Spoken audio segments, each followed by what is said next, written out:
All right.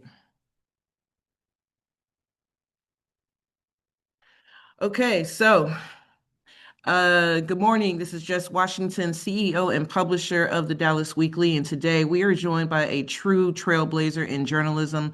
April Ryan is a veteran White House correspondent, a longtime voice in Black media, and a champion for ensuring that our stories are heard at the highest levels of power.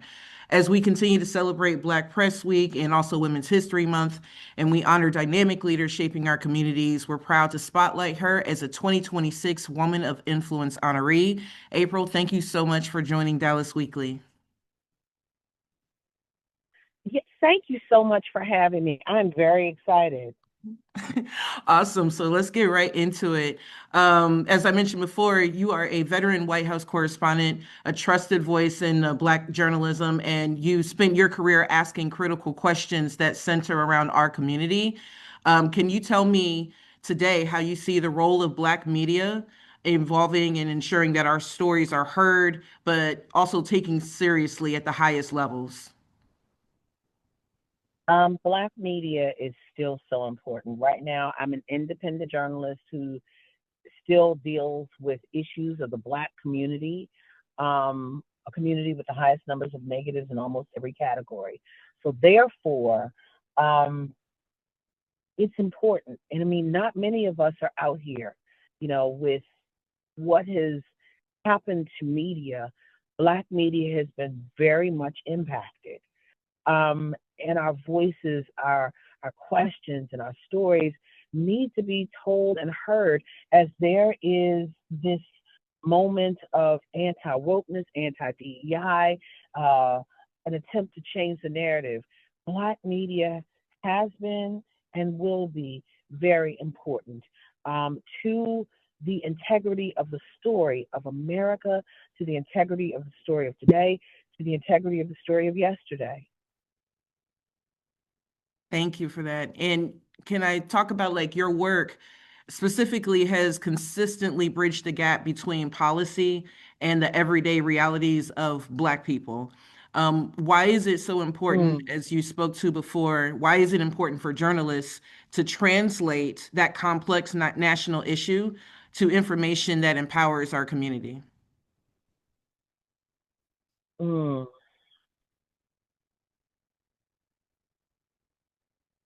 It's important because, like, look at what's happening now. The SAVE Act.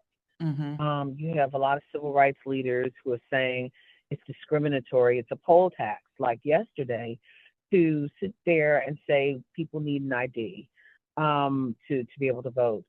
A lot of people in some areas, a lot of Black people, a lot of people of minority descent don't have a driver's license or a state ID because they don't need it because their community does not call for it, or for some happenstance they just don't have it, and that disenfranchises a lot of people from voting. And also this idea that if you're married and your name is not the same as a birth certificate, the White House says that's not true, but the problem is, can you trust the White House? Hmm. And that's one of the reasons why I delve into the policy, to make it clear, to make it understandable in layman's terms for us to understand, because we have been left out purposefully. Um, we have been left out of the equation politically purposefully. They have created this thus thou wherefore thereas hierarchy in highbrowness, so that we and people who are not in that privileged class, if we don't understand that the privileged class plays like they do, but sometimes they don't even read the thus thou art wherefore there as, but it takes people, Black journalists, who understand the texture, the culture, the flavor of our community, to be able to break down all of those um, cerebral thoughts and legalese, so we can come back to the community and say, hey, this is what's happening. Give you this so you can do what you have to do. There's so many issues that have gone unreported or underreported because it's so cerebral. And Hmm. that has impacted us for so long. And it's not okay. It's not okay. It is not okay. And for us to be in this country that's celebrating what 250 years, and they're celebrating, and we're saying, wait a minute, Mm. my bills are not being paid, my insurance is too high, my rent is too damn high, my groceries are too high. I can't even afford to drive, let alone have a driver's license. You know, we have to be there to break down all of that jargon and that cerebral thought so people can understand what impacts them. And that's all it is. What Mhm. impacts you when they want us to be left out? Can you speak to even historically what Black press has meant to you and how you see the responsibility of the Black press in the current landscape? I stand on the shoulders of Ethel Payne, Alice Dunnigan, and Harry McAlpin, the, the founders, foundation of Black press. The people who came to the White House reported. I stand on the shoulders of those who were bold enough to print um, Emmett Till. That was one of the first stories my mother told me as a child. Mm. And she let me see that Jet magazine article. I stand on the shoulders of all of those who visually, um, by photographs, who spoke the word and who wrote the word, um, because they told the story that others did not want to tell. And it got out and it reverberated. There was a ripple effect. That history is still needed today. We need those soldiers who are reporters, who understand the climate and understand what's happening to be able to continue to carry on that legacy. And it's an honor that you consider me as one of those. Mm. It's beautiful. Throughout your career, you've not only broken barriers, but unapologetically created space for other women, especially Black women in journalism. Can you tell me why it's important to intentionally support and uplift one another, particularly in industries where our voices have been underrepresented? It's important. Sometimes you get burned on it, but you got to keep doing it. Mm. Yeah.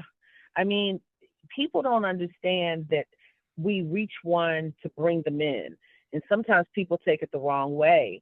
But we still have. I hear this a lot. Sometimes when we mentor the new up and coming, sometimes new up and coming feel that they know more than we do. But it's so interesting. I've had a couple of people come back to me and say, you were right, you were right. And I said, you know what? I the only reason why I'm right is because I've fallen and somebody picked me up, and Mm. I'm trying to help you. And that's one of the things that we got to get the up and coming generation to know, that it's different, but it's still the same. It's Mm. different, but it's still the same. You know, I started out in radio, but I've branched out into books, TV, uh, podcasts, and social media, and and monetizing now. This whole thing is different, Mhm. but I continue to bring up the next generation, because if we don't do that, who's going to tell our story? Who's going to tell that story, that needed story that's going to help someone? Who's going to tell that story?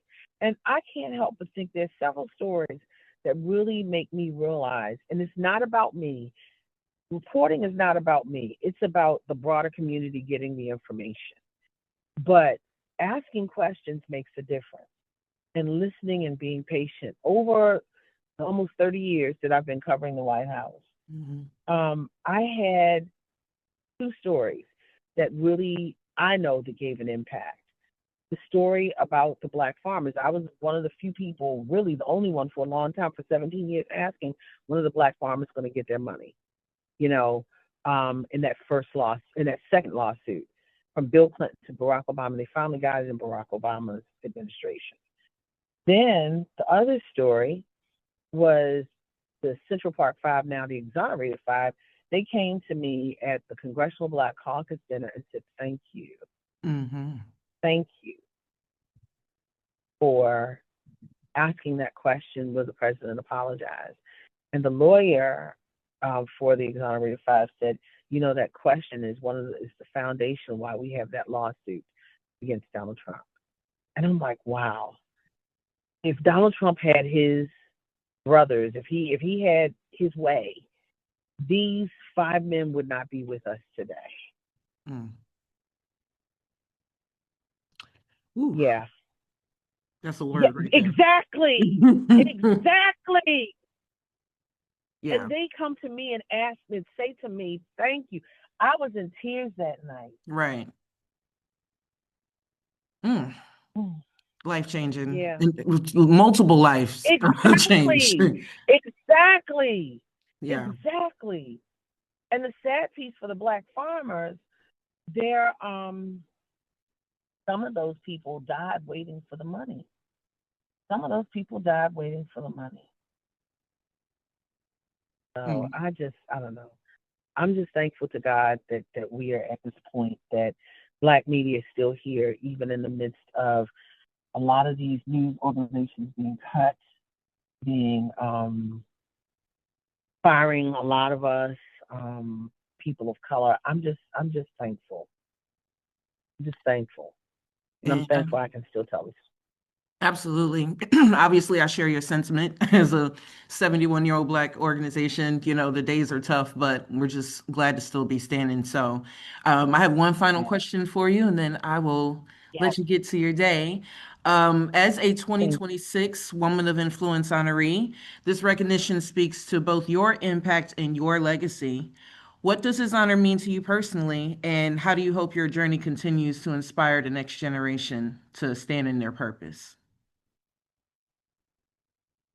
How do I inspire the next generation to find their purpose? I'm gonna tell you something. If I don't know if it's about me helping the next generation find their purpose, but just the times we're living in. If you don't realize you got to fight just for your basic rights, I was born into having. I was the first generation born into having our freedoms, and now those freedoms are taken away. This generation doesn't know what it looks like to go through that civil rights. I don't know. I, we're the first generation to have our rights, and now they're stripped away. And if Mhm. this generation doesn't realize what's happening, if that doesn't inspire them, it's not about me. It's about the stories that they're hearing, the factual stories. And one thing, if I can do anything, I want them to get the lay of the land on everything, all sides of the story, not just two sides. There are many sides of the story. For them to empower themselves to go out here and make sure that they are aware and they can fight for what's theirs.